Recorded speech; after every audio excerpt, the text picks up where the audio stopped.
The arts are not just something nice to have. We're central. We're central to people's education, we're central to communities, we're central to tourism.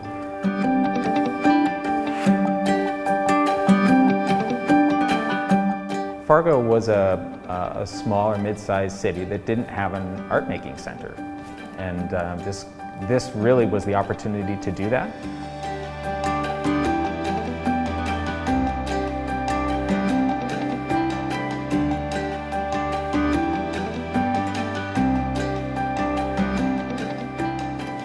The initial dream of our campaign, our fundraising campaign, was to own the surrounding property to the Plains Art Museum. So we would own the whole block and have different parts of the block do different things. This was dreamt to be the Center for Creativity. As time progressed, it was pretty obvious to us that we could not probably fulfill that dream. So what was at the heart of it? What was the most important thing? And we believed that the most important thing was fulfilling a promise to the community to help our youth become part of an arts movement that would then manifest itself as they grew older and eventually arts advocates when they were adults. The dream and the vision for a facility like this kind of had its origin in the Plains Art Museum. But kind of coincidentally, at the same time, the Fargo Public Schools had a program called the Creative Art Studio, and we had kind of outgrown our facility. It was downstairs in an old building. They really, really needed a pretty exhaustive upgrade. And we had this space, and this space was serving as rental space, wasn't really serving the mission of the museum.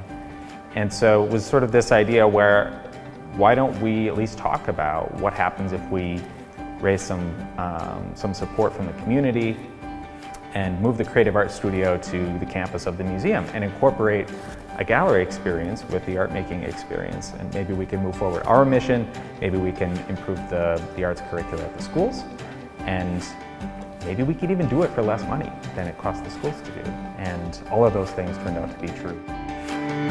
The campaign had reached a crossroads.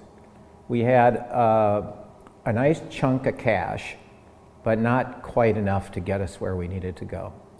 And at that point, we approached the Burgum family.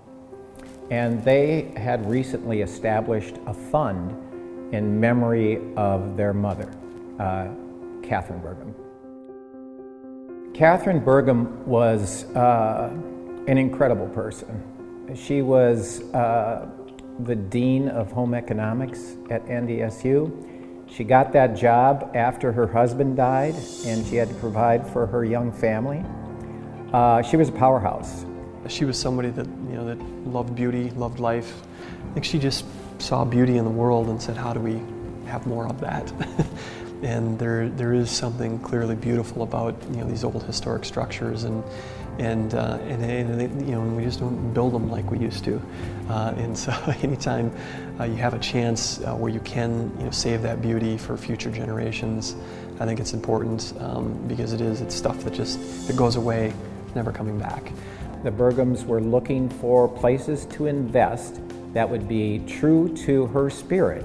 This Center for Creativity had her name all over it, and now it literally does have her name all over it.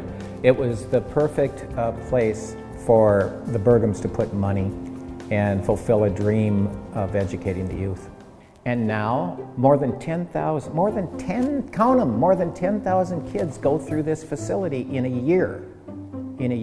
We do after-school programs, summer camps, we have adult classes in the studio, we have family art-making events in the studio. So the studio itself is definitely the largest part of the engagement of the museum. In the center, we make different projects out of clay, and we make cupcakes and bison and hamburgers. When I was growing up, I didn't get to touch clay until high school, and I fell in love with it.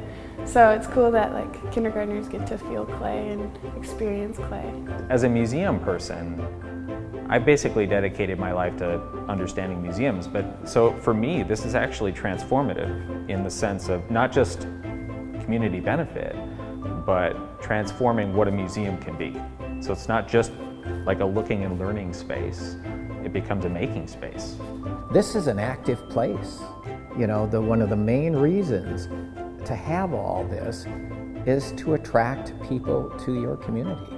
Young women, young men who are out of college, they come to Fargo, Moorhead, and in this area, and they see what's going on. Well, holy mackerel. Look at what's happening from an arts perspective in this community. I'm moving there.